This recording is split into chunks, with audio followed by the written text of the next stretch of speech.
warahmatullahi wabarakatuh. Perkenalkan, nama saya Alfian Zakaria dengan NIM 2110-12006,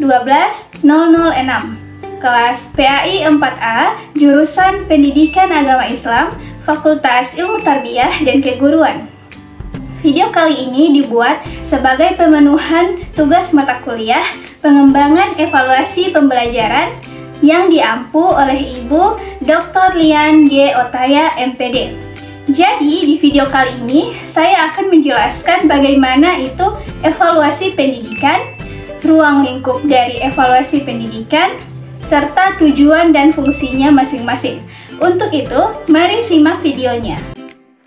Evaluasi adalah suatu proses penentuan keputusan tentang kualitas sesuatu objek atau aktivitas dengan melibatkan pertimbangan nilai berdasarkan data dan informasi yang dikumpulkan, dianalisis, dan ditafsirkan secara sistematis. Sedangkan evaluasi pembelajaran adalah suatu proses untuk menentukan nilai, manfaat, dan hasil kegiatan pembelajaran melalui kegiatan penilaian dan pengukuran. Lalu, siapakah yang dievaluasi dan siapakah yang melakukan evaluasi? Jadi, evaluasi itu dilakukan oleh guru kepada peserta didik. Selanjutnya, mengapa kita harus melakukan evaluasi? Karena dengan evaluasi kita dapat mengetahui kadar kemampuan seorang siswa. Lalu, kapan kita harus melakukan evaluasi? Nah, evaluasi dilakukan setelah proses belajar mengajar telah selesai. Pembahasan selanjutnya tentang ruang lingkup evaluasi pendidikan. Yang pertama, yaitu pengukuran. Pengukuran adalah proses penetapan ukuran terhadap suatu gejala menurut aturan tertentu. Pengukuran pendidikan berdasar pada klasifikasi observasi kemampuan peserta didik.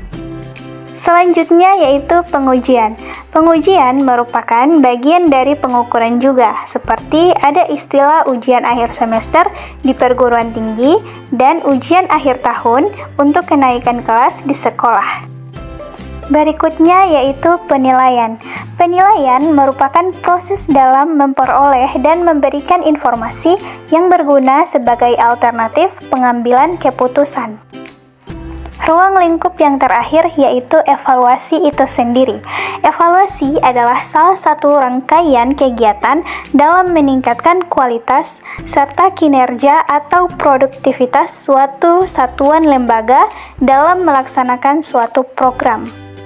Pembahasan selanjutnya yaitu tujuan evaluasi pembelajaran. Ada dua, yaitu secara umum dan secara khusus. Secara umum yang pertama, untuk memperoleh data pembuktian yang menjadi petunjuk tentang tingkat kemampuan dan keberhasilan dalam pencapaian tujuan setelah proses pembelajaran. Yang kedua, untuk mengetahui efektivitas metode pembelajaran yang digunakan dalam proses pembelajaran. Tujuan evaluasi pembelajaran secara khusus, yang pertama, untuk merangsang peserta didik dalam menempuh atau mengikuti pembelajaran. Yang kedua, untuk menemukan faktor-faktor penyebab gagal atau keberhasilan siswa dalam mengikuti proses pembelajaran. Nah, setelah kita membahas tujuan, sekarang kita membahas fungsi. Fungsi itu sendiri terbagi dua, secara umum dan secara khusus. Secara umum yang pertama, mengukur kemajuan, yang kedua, menunjang penyusunan rencana, dan yang ketiga, menyempurnakan kembali. Fungsi evaluasi pembelajaran secara khusus, yang pertama, secara psikologis. Bagi pendidik, dapat mengenal kapasitas dan status dirinya. Bagi siswa, kapasitas tentang hasil usahanya. Secara didaktis, bagi pendidik, dia mendapatkan dorongan, perbaikan, dan peningkatan prestasi. Bagi siswa, fungsi diagnostik, penempatan, selektif, bimbingan, dan instruksional. Secara administratif, dapat memberikan laporan, memberikan data, dan memberikan gambaran. Nah, itu dia penjelasan secara singkat terkait dengan evaluasi pendidikan. Semoga ilmu ini bermanfaat untuk kita semua. Apabila dalam penyampaiannya banyak kekurangan, saya mohon maaf. Sesungguhnya kekurangan itu datang dari saya dan kelebihan datang dari Allah Subhanahu wa Ta'ala. Terima kasih telah menonton videonya. Wassalamualaikum warahmatullahi wabarakatuh.